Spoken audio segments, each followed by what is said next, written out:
এভাবে পালং শাক বানিয়ে যে এত মুখরোচক একটি রেসিপি বানানো যায় অনেকের কাছেই অজানা। হ্যালো দর্শক, welcome back to my channel. আমি গুলশান কুকিং হাউসে সবাইকে স্বাগত জানাই নতুন একটি রেসিপি দেখার জন্য। রেসিপিটি বানানোর জন্য আমি এখানে 1 আটির মতো নিয়েছি পালং শাক।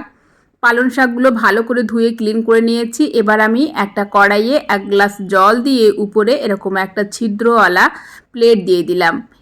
এবার পালং শাকগুলোকে আমি এই ছিদ্রওয়ালা প্লেটের উপরে দিয়ে মোটামুটি 1 থেকে 1.5 মিনিটের মতো একটু ভাপিয়ে নেব।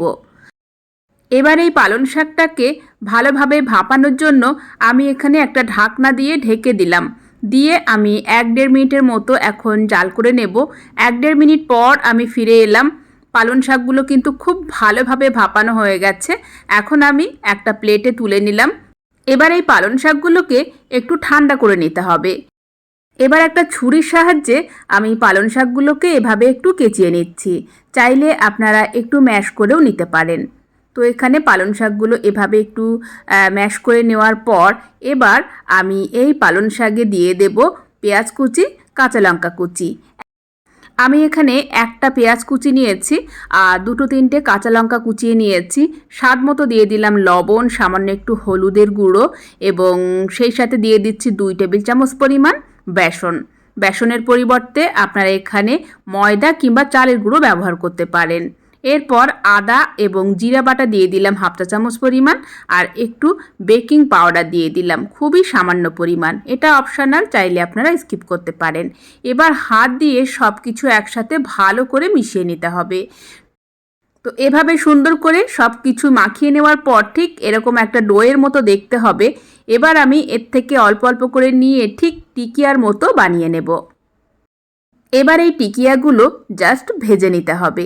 ভাজার জন্য অলরেডি আমি একটা কড়াইয়ে সরিষার তেল গরম করে নিয়েছি।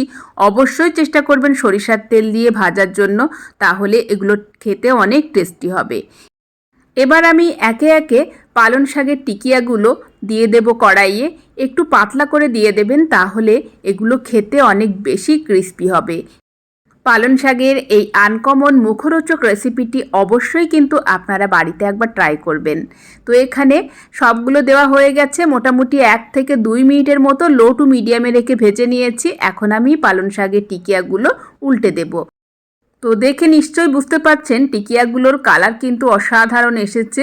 আর এগুলো দেখতে যতটা সুন্দর হয়েছে খেতেও কিন্তু ততটাই টেস্টি। কেউ খেয়ে বুঝতেই পারবে না যে এগুলো পালং শাক দিয়ে বানানো হয়েছে। অবশ্যই কিন্তু আপনারা একবার ট্রাই করবেন বাড়িতে। অনেক বাচ্চারা আছে যে পালং শাক খেতে পছন্দ করেন না, তো আপনারা এই পদ্ধতিতে কিন্তু বাচ্চাকে পালং শাক খাওয়াতে পারেন। তো এখানে টিকিয়াগুলো 2 পিঠ কিন্তু খুব ভালোভাবে হয়ে গেছে। এখন আমি আরও 1-1.5 মিনিট ধরে একটু এপিট ওপিট করে টিকিয়াগুলোকে আরও কিছুক্ষণ ধরে একটু ভেজে নিচ্ছি। এতে করে টিকিয়াগুলো অনেক বেশি মুচমুচে হবে আর খেতেও খুব টেস্টি হবে।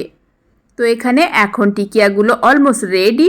আমি এখন একটা সার্ভিং প্লেটে তুলে নিচ্ছি। এবার হচ্ছে গরম গরম পরিবেশনের পালা। গরম গরম ভাতের সাথে এই মুখরোচক পালং শাকের টিকিয়াগুলো খেতে কিন্তু অসাধারণ লাগে। আর এটা চাইলে কিন্তু আপনি শুধু শুধু খেতে পারেন।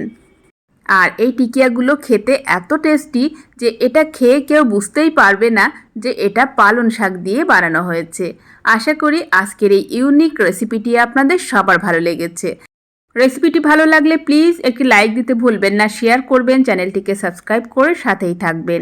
আজকের মতো বিদায় নিচ্ছি। দেখা হচ্ছে পরবর্তী এপিসোডে।